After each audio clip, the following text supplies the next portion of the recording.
Uh, Malam ini saya diberi tema mengenai perempuan Kanaan yang tidak mudah menyerah. Nah saudara, selama ini kita tahu tentang citra Yesus seperti apa kan? Ya, selama ini yang terkenal tentang Tuhan Yesus yang kita pikirkan itu seperti apa? Selama ini kan kita taunya kalau Tuhan Yesus itu penuh kasih, lemah lembut, ya, baik hati.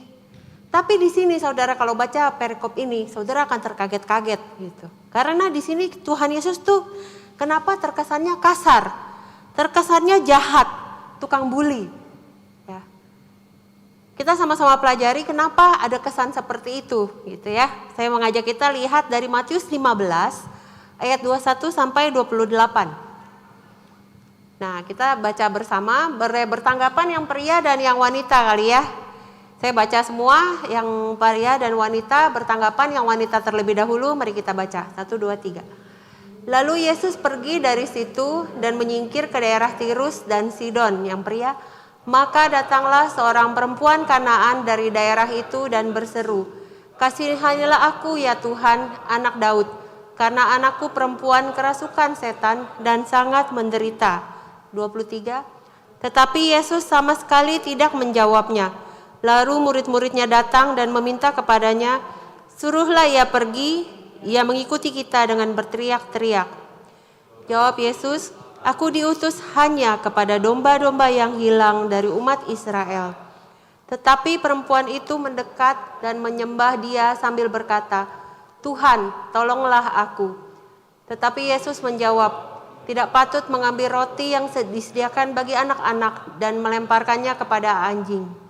Kata perempuan itu, "Benar Tuhan, namun anjing itu makan remah-remah yang jatuh dari meja tuannya." Maka Yesus menjawab dan berkata kepadanya, "Hai ibu, besar imanmu, maka jadilah kepadamu seperti yang kau kehendaki." Dan seketika itu juga anaknya sembuh.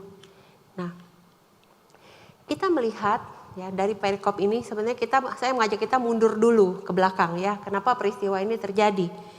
Nah, kalau kita melihat latar belakang dari peristiwa ini sebelumnya, Yesus sudah melakukan banyak mukjizat. Ya, pertama mukjizat yang dilakukan adalah penyembuhan. Saya tulis di situ mulai dari Matius 4 ya, Yesus mengajar, Yesus berkhotbah. Yesus juga menyembuhkan orang. Terus di pasal 8 Yesus menyembuhkan seorang yang sakit kusta, hamba seorang perwira di Kapernaum, ibu mertua Petrus, orang-orang lain.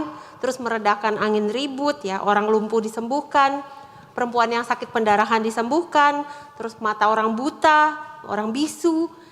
Ya, Yesus berbelas kasihan terhadap orang banyak. Di pasal 10 dia kemudian memberi murid-murid kuasa untuk mengusir roh jahat dan mengusir penyakit ya. Jadi bukan cuma Yesus nih, tapi murid-murid juga diberi kuasa. Di pasal 12 Yesus menyembuhkan orang pada hari Sabat. Di pasal 14 yang fenomenal gitu ya, memberi makan 5.000 orang ya, berjalan di atas air, menyembuhkan orang-orang sakit di Genesaret. Nah, selain banyak mukjizat penyembuhan, dia juga melakukan berbagai pengajaran.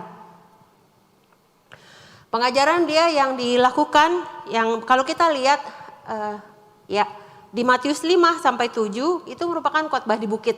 Kita tahu ya, yang berbahagia. Terus mengenai garam dan terang, mengenai hukum agama Yahudi, nasihat tentang kemarahan, perzinahan, perceraian, sumpah, pembalasan, mengasihi musuh, sedekah, berdoa, berpuasa, mengenai harta di sorga, mengenai kekhawatiran, mengenai penghakiman, hal yang kudus dan yang berharga. Terus bagaimana pengabulan doa, tentang jalan yang benar, pengajaran yang sesat, dasar di atas rumah maupun batu ataupun pasir, tentang mengikuti Yesus dan lain sebagainya. Hal berpuasa gitu ya. Nah, kalau kita melihat pas di pasal 15 ini, ayat 1 sampai 20 merupakan perintah Allah tentang adat istiadat orang Yahudi. Di saat itu dia berdebat dengan orang Farisi. Nah, nanti kita pelajari kemudian. Nah, saat itu Yesus berkeliling ke banyak sekali tempat. Kalau kita lihat peta ini, ya, ini peta kurang lebih mengenai pelayanan Yesus. Dia putar-putar gitu ya, ke berbagai tempat dan seringkali dia sampai di mana dia dikejar orang banyak. Ya, karena orang banyak pengen kesembuhan dari dia gitu ya. Terus apalagi setelah memberi makan 5.000 orang, mereka juga ingin cari makan dari dia. Beberapa kali ya pergi menyingkir, tapi orang banyak itu tetap gitu bisa menemukan Yesus. Yesus menyeberang di sana ada Betsaida ya. Betsaida terus dia ke Kapernaum, ke Gadara, ke Kapernaum lagi, terus ke kota-kota lain, ke Nazaret, ke Genesaret. Lalu yang di pasal 15 ini kita melihat akhirnya dia menyingkir, pakai kata menyingkir ke daerah Tirus dan Sidon. Nah, kalau kita lihat di situ ada Tyre di situ ya, itu Tirus. Ya, Sidon nggak jauh-jauh lah dari dia, agak di bawah. Itu daerah itu merupakan daerah Siro-Fenisia. Ada ya di sini tulis ya Venesia gitu ya, kepotong ya, Venesian di atas ya. Merupakan daerah Siro-Fenisia, daerah Syria, Libanon di masa sekarang yang terletak di perbatasan ya. Kita lihat ya, dia perbatasan dengan wilayah Israel, tapi dia merupakan daerah orang kafir ya, orang Helenistik atau orang-orang Yunani. Jadi bukan orang Yahudi. Kalau di dalam Matius dikatakan orang Kanaan, gitu ya. Ini adalah merupakan salah satu kisah yang cukup unik ya di kitab Matius dan juga kitab Markus yang disebut bahwa mungkin ini adalah satu-satunya tempat di mana Yesus melakukan pelayanan yang bukan wilayah Israel. Ya. Dia nggak sebenarnya pergi kalau tadi kita lihat menyingkir, tapi terpaksa dia di sana melakukan pelayanan. Karena ada yang meminta gitu ya. Jadi kita bisa lihat mungkin sebenarnya ada hal yang sengaja mau diberitakan melalui kisah ini. Kalau dikatakan di ayat 21 ya, tadi kan bilang Yesus berangkat dari situ, maksudnya daerah Yudea, pergi ke daerah Tirus ya. Kalau di Matius katakan Tirus dan Sidon, tapi kalau di Markus nyata langsung ke Tirus gitu ya. Seperti yang di peta daerah Tyre. Dia masuk ke sebuah rumah, tidak mau ada orang tahu, tapi ternyata tidak bisa dirahasiakan gitu ya, seperti gosip cepat menyebar ya, langsung orang-orang tahu gitu. Nah mungkin kita bisa bertanya, kenapa sih Tuhan pergi ke tempat orang kafir? Apa tujuan Tuhan? Ya. Dikatakan di situ bahwa Tuhan Yesus tidak mau ada orang yang tahu akan kedatangan Dia. Maka mungkin sekali Yesus waktu itu mencari tempat yang sunyi, tempat yang tenang, tempat yang teduh untuk supaya dia bisa beristirahat. Ya tadi saya ungkapkan sebelumnya di pasal-pasal sebelumnya itu dia banyak sekali melakukan mukjizat dan banyak sekali melakukan pengajaran. Jadi dia pasti lelah gitu ya. Jadi dia mencari tempat untuk boleh berteduh, beristirahat, untuk berdoa. Dan kalau kita lihat di pasal 5 sebelumnya, sebelum bagian ini, dia itu habis perang tanda kutip ya, perang dengan orang Yahudi, para Farisi, karena dia berperang mengenai adat istiadat atau ritual pembasuhan, mengenai cleanliness and uncleanliness gitu ya, pembasuhan. Dan di situ ada kalimat yang terkenal dari Yesus, yaitu ini di slide. Bukan yang masuk ke dalam mulut yang menajiskan orang, melainkan yang keluar dari mulut. Ya. Jadi ada kemungkinan memang Tuhan Yesus datang ke daerah itu untuk mencari tempat yang sunyi, tempat yang sepi, tapi tidak berhasil ya, karena ada perempuan itu yang kemudian datang yang tadi kita baca, tersungkur di kakinya. Nah dikatakan, kita lihat siapa sih perempuan ini, dia dikatakan wanita ini adalah orang Kanaan oleh Matius. Ya, kalau di dalam kitab Markus dikatakan perempuan Siro-Fenisia. Berarti dia pertama dia orang non-Yahudi ya, secara ras ya. Dia juga orang kafir yang bukan percaya kepada Allah. Ya, dia lebih parah lagi, dia seorang wanita. Masa itu wanita kelas berapa gitu ya dibandingkan laki-laki. Kemudian yang paling parah, dia ibu dari anak yang kerasukan roh jahat. Nah dia seorang orang yang tinggal di daerah perbatasan, ya perbatasan antara Israel dengan orang kafir. Kelebihan dari orang yang tinggal di perbatasan adalah mereka mengerti tentang adat istiadat orang Yahudi. Bagaimana orang Yahudi itu peka terhadap sesuatu yang najis, apa yang bersih, apa yang tidak. Makanya tadi sebelum di pasal sebelumnya itu dia ribut dengan orang Yahudi. Nah dalam hal ini perempuan ini pasti tergolong perempuan yang najis gitu ya, unclean, kotor. Ya, lebih parah dari perempuan Samaria. Karena kalau Samaria masih ada campuran kan dengan Yahudi. Tapi kalau ini benar-benar perempuan Kanaan. Jadi sebenarnya dia sama sekali nggak ada kredibilitas untuk mendekati seorang rabi Yahudi. Jadi kalau kita melihat dia sebenarnya sama sekali nggak qualified gitu buat mendekati Yesus. Tapi dia tetap mendatangi Yesus walaupun dia tahu adat istiadat orang Yahudi. Nah kalau tadi kita baca ayat 22 dikatakan dia mohon kepada Tuhan Yesus untuk mengusir setan dari anaknya. Nah kalau kita melihat di dalam bahasa, tata bahasa, sebenarnya kata memohon bentuknya adalah present progresif. Sehingga bisa dikatakan dia itu terus menerus gitu ya, mohon kepada Yesus untuk menolong anaknya. Ya. Kalau kita baca tadi di ayat 23, maka datanglah seorang perempuan Kanaan dari tanah itu dan berseru, "Kasihanilah aku ya Tuhan anak Daud, karena anakku perempuan kerasukan setan dan sangat menderita." Tetapi Yesus sama sekali tidak menjawabnya. Lalu murid-muridnya datang dan meminta kepadanya, "Suruhlah ia pergi, ia mengikuti kita," dengan berteriak-teriak. Menarik ya, kita kaji bersama sekarang. Saya ajak kita sama-sama belajar mengenai tentang respon Yesus dan respon perempuan tersebut. Saya langsung tulis di dalam ini jadi saudara bisa lihat langsung. Pertama, kita lihat ya respon Yesus yang pertama. Di ayat 23, dia sama sekali nggak jawab. Kalau kita mengalami hal ini, kita minta tolong kan? Ya, minta tolong, bahkan sampai ngikutin terus, bahkan sampai teriak-teriak minta tolong. Nggak dijawab. Sewot nggak? Ya, nggak dijawab. Nah ada yang penulis yang membandingkan ini dengan kitab Mazmur. Ya, seringkali pemazmur itu berdoa, mohon kepada Tuhan, tapi tidak ada jawaban. Silence, diam.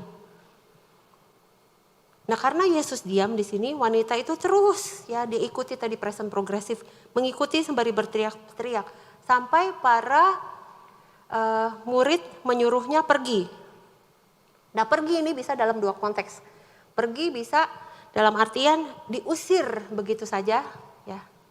Atau yang kedua dikabulkan permohonannya sehingga dia pergi. Jadi terserah deh Yesus, pokoknya berisik nih gitu ya, kurang lebih begitu. Nah kita bisa membandingkan kembali dengan pemazmur bahwa pemazmur juga terus berdoa, terus berseru kepada Tuhan yang nampaknya diam. Tapi dia terus, pemazmur itu berseru menantikan jawaban daripada Tuhan. Nah kalau kita lihat respon dari sang wanita, tadi saya sudah sebut bahwa dia terus ya, ketika didiamkan dia terus berusaha. Ada kan orang didiamin, udahlah dicuekin pulanglah gitu ya, tapi dia enggak. Dia terus berusaha bahkan sampai berteriak-teriak. Jadi kita lihat nih wanita seorang pemberani banget. Ya, pemberani banget. Mati-matian mau menghadap Yesus, menerobos semua batasan sosial. Tadi kita udah sebut ya, dia perempuan, dia non-Yahudi dan lain sebagainya tadi. Mengapa? Mungkin ya ibu-ibu lebih ngerti ya dibandingin yang bapak-bapak. Kalau seorang ibu, orang tua, pastilah bapak-bapak juga ya menyangkut anak, apapun dibelain, ya enggak? Yang ibu-ibu, bapak-bapak. Yang punya anak, ya demi anak apapun dibela kan, ya walaupun dia sendiri dalam bahaya, dia tidak akan pikir lagi mengenai diri sendiri, akan melakukan segala sesuatu demi anak-anaknya, ya benar kan? Jadi keberanian wanita ini sebenarnya wajar dalam pandangan kita sebagai orang tua. Tapi yang unik di sini ialah bukan soal keberaniannya, melainkan bagian berikutnya, yaitu respon dia terhadap apa yang Tuhan Yesus katakan. Nanti kita lihat lebih lanjut. Yang kedua kita lihat ya, respon Yesus yang kedua. Tadi kan udah didiemin yang pertama. Kedua, akhirnya dia jawab nih, dia buka mulut. Dia katakan di ayat 24, "Aku diutus hanya kepada domba-domba yang hilang dari umat Israel." Ngeselin gak? Tadi pertama diam. Terus kedua ngomongnya rada nyolot kan. Aku tuh diutus hanya kepada domba yang hilang dari umat Israel. Ya. Di sini Yesus menegaskan bahwa misi dia adalah terutama hanya kepada orang Yahudi. untuk menyembuhkan, untuk mengajarkan kepada orang Israel bahwa dia adalah Mesias yang dijanjikan. Nah, yang tugas untuk memberitakan kepada seluruh dunia selain orang Yahudi adalah nanti para rasul, yaitu murid-murid dia. Ya, jadi Yesus menegaskan misi aku itu orang Yahudi di sini. Nah, kita melihat jawaban dari respon Yesus. Perempuan itu dia tetap bersiteguh. Kalau kita lihat di ayat 25, dia mendekat, ya, kemudian dia menyembah sambil berkata, Tuhan tolonglah aku. Ya, menyembah di sini kalau di dalam bahasa Yunani, bahasa aslinya proskuneo, bahasa yang kita pakai di dalam ibadah. Biasanya itu adalah menyembah bukan hanya beribadah tapi jatuh tersungkur sampai muka di tanah. Itu proskuneo. Ya. Dan dia berseru, Tuhan tolong aku. Di dalam bahasa aslinya adalah Kyrie eleison, Lord have mercy. Ya, jadi bukan cuma tolong, Tuhan berbelas kasihanlah kepadaku. Itu juga kita pakai di dalam ibadah. Biasa gereja-gereja tradisional ada gitu ya, bertanggapan Tuhan ampunilah gitu, bertanggapan Tuhan ampunilah, diambil dari sini. Jadi kita lihat sampai sedemikian. Respon Yesus yang ketiga, gitu ya. Tadi pertama tidak menjawab, terus kedua bilang saya diutus untuk orang Israel. 3, di ayat 6 dikatakan Yesus menjawab, biarlah anak-anak kenyang dulu, sebab tidak patut mengambil roti yang disediakan bagi anak-anak dan melemparkannya kepada anjing. Kasar banget kan? Kasar kan, ngatain orang anjing loh di sini loh. Kalau bapak atau ibu dikatain anjing sama saya gitu ya, anjing lu gitu. Wah, ada yang seneng, ada yang seneng luar biasa. Pasti marah kan? Gak ada apa, ya orang minta tolong, udah didiemin gitu ya, diomongin yang gak baik, terus malah dikatain anjing. Kesel gak jadi sang itu? Ini artinya apa? Hinaan kan? Baik konteks zaman dulu maupun konteks kita sekarang dikatain anjing itu hinaan, ya gak? Dimanapun di seluruh dunia kayaknya gak ada orang yang mau dikatain anjing. Betul ya? Ya, konteks zaman maupun konteks tempat. Ini apa artinya? Artinya hinaan, ya. Nah, kalau kita melihat di dalam konteks orang Yahudi, ya, kalau kita ingat cerita Daud dan Goliat. Waktu Goliat ketemu Daud kan Goliat bilang begitu kan ya sama Daud. Dia katakan, anjingkah aku sehingga engkau mendatangi aku dengan tongkat. Jadi itu kan dikatakan anjing itu merupakan hinaan gitu ya bagi orang non Yahudi pula. Nah, menyambung tema kotor, najis tadi. Anjing itu termasuk juga sesuatu yang najis, termasuk sesuatu yang unclean. Secara nalar kita, walaupun nih anjing peliharaan kita, saya punya kan ya, tadi juga punya ya, anjing saya namanya Mochi. Walaupun dia udah dimandiin, wangi cakep-cakep ya. Terus tahu dia naik ke atas meja, makan makanan saya, makan makanan ini dalam konteks makan makanan anak-anak. Pasti marah dong. Turun, enak aja makan di atas meja. Mana ada anjing makan di atas meja? Ya, turun, pasti kan. Nah, anjing gak makan di bawah. Nah, inilah yang kurang lebih yang dikatakan oleh Tuhan Yesus. Bahwa orang Israel adalah anak-anak yang makan di atas meja, sedangkan orang non-Israel adalah anjing yang ada di bawah meja. Nah, kita melihat sebenarnya waktu penghinaan ini dinyatakan, kalau kita melihat dalam bahasa asli, sebenarnya Yesus tidak sekejam itu. Ya. Jadi anjing yang dia maksudkan dipakai istilah kinarion. Jadi kalau anjing liar gitu ya, anjing bukan anjing peliharaan, istilahnya kion. Tapi kalau anjing peliharaan, papis gitu ya bahasa Inggrisnya, itu merupakan anjing peliharaan yang di rumah, anjing kesayangan, kinarion. Ya. Nah, sangat tepat karena Yesus mengatakan ini kepada seorang perempuan yang merupakan ibu. Kalau orang di zaman itu, zaman Greko-Roman itu, jadi punya kebiasaan gini. Jadi makan biasanya bapak dapat piring yang paling gede. Ya, papa dapat piring yang paling gede. Kemudian anak-anak ambil dari piring bapaknya. Nah, udah semua beres makan, baru binatang peliharaan dapat sisa-sisanya. Jadi kita lihat si wanita tuh ngerti gitu konteks apa yang Tuhan Yesus katakan mengenai dia dapat mengenai anjing tuh dapat sisa-sisa. Jadi makanya dia bisa merespon sedemikian. Pertama, dia katakan di situ saya catat, ya benar Tuhan. Dia ngaku saya nggak berani ngomong. Dia ngaku dia anjing. Iya benar Tuhan. Luar biasa ya. Luar biasa. Dia tahu, dalam konteks ini dikatakan dia tahu bahwa dia bukan bagian dari Israel. Dia bukan orang yang menyembah Allah Israel. Dia tidak pernah menerima 10 hukum, dia tidak pernah menerima janji-janji Tuhan maupun nubuat-nubuat. Dia orang luar. Ya. Kalau dalam pemikiran kita, mestinya perempuan itu marah kan? Ya enggak? Tadi dia udah teriak-teriak loh, ini bisa lanjut jadi ngamuk-ngamuk. Tapi dia enggak. Dia katakan, iya. Dia menerima penilaian Kristus. Ya benar Tuhan. Yang kedua, dia mengatakan, tapi anak-anak anjing itu gitu ya, papis itu, kinarion, juga makan dari remah yang jatuh dari meja tuannya. Jadi kita lihat bagaimana perempuan ini terus berjuang, dia tidak berhenti. Dia tahu ya, dia tidak layak duduk di meja, dia orang luar. Tapi dia terus nggak kemudian pulang kan, dia nggak bilang ya udahlah, itu saya kan nggak ada bagian. Tapi dia dalam pemikiran dia memang bukan tempat saya duduk di meja, tapi ada kasih karunia di atas meja itu, bahkan untuk mereka yang duduk di lantai. Dan saya mau dapat bagian itu. Luar biasa ya. Jadi kita melihat sebenarnya dia ada satu kerendahan hati. Ya, saya memang bukan itu dan saya juga nggak minta itu. Tapi dia juga ada kepercayaan diri dan dia menuntut dengan tegas. Tapi saya juga mau minta sesuatu. Dan Kristus kalau kita lihat hasilnya dia memuji respon yang seperti itu. Ya, kita lihat respon next. Hai ibu, besar imanmu, maka jadilah kepadamu seperti yang kau kehendaki. Ya, dalam penerjemahan yang lebih tepat sebenarnya, wah kata-kata yang luar biasa, jawab Yesus sebenarnya begitu.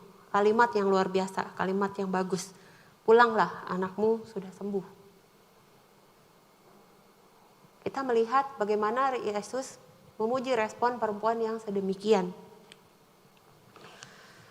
Nah tentunya ini sesuatu yang asing buat kita buat kita semua. Kita semua orang kota, ya kan? Mungkin ada yang dulunya dari kampung tapi sekarang kita semua adalah orang kota. Buat kita belajar budaya orang kota, berani menuntut hak. Ya. Kalau saya punya hak, saya harus tuntut hak saya. Ya, saya tidak tunggu orang kasih saya. Betul, memang kalau punya hak kita berhak nuntut. Tapi masalahnya kita biasanya cuma belajar menuntut ketika kita berhak. Sedangkan perempuan ini dia menuntut, dia percaya diri terhadap tuntutannya, tapi bukan karena dia berhak. Dia menuntut justru karena dia merasa dia tidak layak. Dia merasa tidak berhak. Tapi di sisi lain dia menerima statusnya sebagai orang yang tidak berhak ataupun tidak layak untuk menerima dari meja tersebut. Jadi aneh ya, kita melihat dari dua sisi. Buat kita untuk mensinkroni antara kerendahan hati sama kepercayaan diri itu yang sulit. Tapi ini yang dilakukan oleh sang perempuan itu. Dia menuntut bukan karena dasar hak, tapi dasar tidak berhak. Jadi seperti kalau boleh dikalimatkan gini, saya tidak datang kepadamu berdasarkan diriku, berdasarkan kebaikanku, tapi saya datang berdasarkan Engkau Tuhan, berdasarkan kebaikan Tuhan, belas kasihan Tuhan, anugerah Tuhan. Ya, jadi dia meminta sesuatu yang sebenarnya dia tidak layak, tapi dia minta. Nah, kalau kita melihat sebenarnya ini adalah seperti Injil Tuhan. Seperti Injil Tuhan. Pola yang sangat jelas di dalam pengajaran Tuhan Yesus. Dikatakan kamu kehilangan nyawa maka kamu mendapat. Kamu yang terbelakang kamu menjadi yang terdahulu. Kamu yang merendah diri akan ditinggikan. Kamu yang meninggikan diri akan direndahkan. Ya, jadi dua sisi. Kita melihat bagaimana Wanita itu di dalam ketidaklayakannya dia minta Tuhan yang layakkan. Wanita itu di dalam ketidakberdayaannya Tuhan yang memberi kekuatan. Dia tidak mampu tapi Tuhan yang mengabulkan sehingga walaupun dia tidak layak tetapi Tuhan yang melayakkan.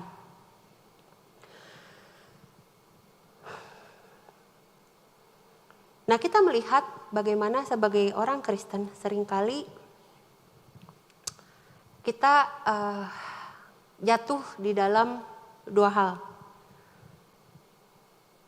Yang pertama mungkin yang pertama adalah ego kita. Ya, superiority kompleks kita.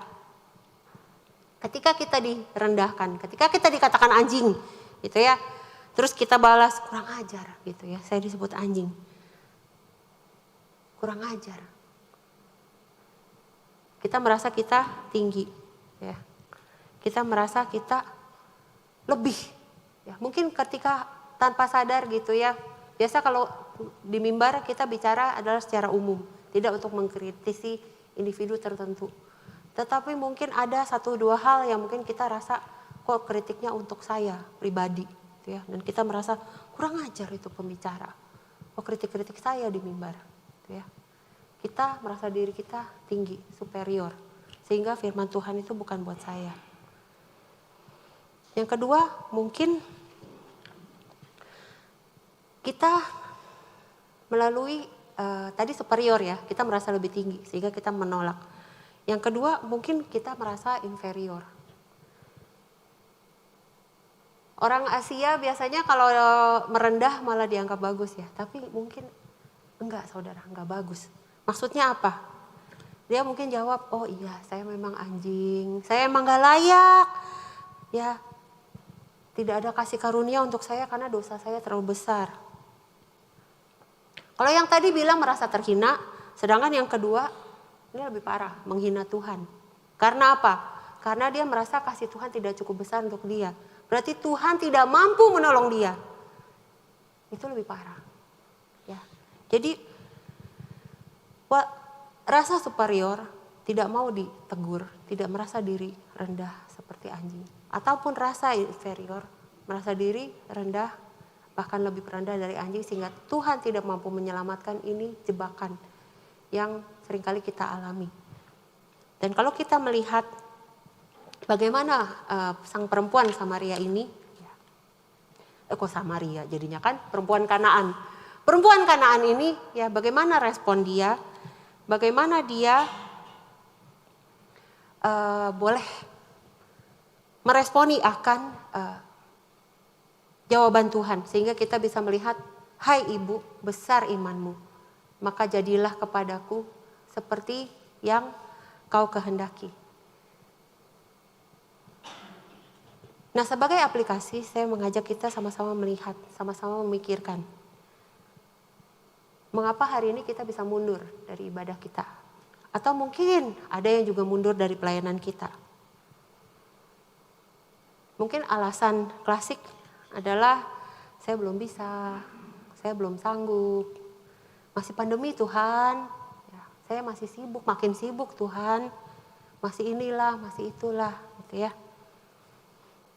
Tapi ini berarti kita belum menyadari ini. Saya ajak kita baca bersama. Baca bersama, 1, 2, 3. Dasar dari ibadah dan pelayanan bukanlah cuma kerendahan hati atau humility di hadapan Tuhan. Tetapi juga kepercayaan diri, confidence terhadap kebesaran Tuhan. Dasar dari ibadah dan pelayanan kita bukan cuma kerendahan hati di hadapan Tuhan, tapi juga kepercayaan diri terhadap kebesaran Tuhan. Nah, saya mengharapkan melalui pemahaman terhadap prinsip ini membuat kita sama-sama belajar, sama-sama bertumbuh. Kalau saudara memahami ini, maka ibadah, pekerjaan, pelayanan, kehidupan sehari-hari bukan hanya di gereja tetapi juga di dalam masyarakat, ya, bukan soal apa yang bisa atau tidak bisa kita lakukan, tapi soal apa yang bisa Tuhan lakukan dan Tuhan yang tidak lakukan. Apakah kita menyerah ketika Tuhan kesannya diam? Apakah kita menyerah ketika Tuhan kesannya menolak dan malah kita lari dari Tuhan? Atau seperti sang perempuan Kanaan, kita boleh tetap berseru, bersandar, mohon kepada Tuhan. Ya, kita punya dua sisi itu. Kita punya kerendahan hati, tapi di sisi lain kita punya kepercayaan diri. Sehingga kita bisa terus berjuang, kita bisa terus berjalan. Kita kerjakan bagian kita dengan rendah hati, tapi juga percaya diri dan Tuhan akan mengerjakan bagian Tuhan. Amin. Amin. Mari kita berdoa. Tuhan, kami mengucap syukur kalau Tuhan boleh izinkan kami untuk belajar hari ini mengenai seorang perempuan Kanaan.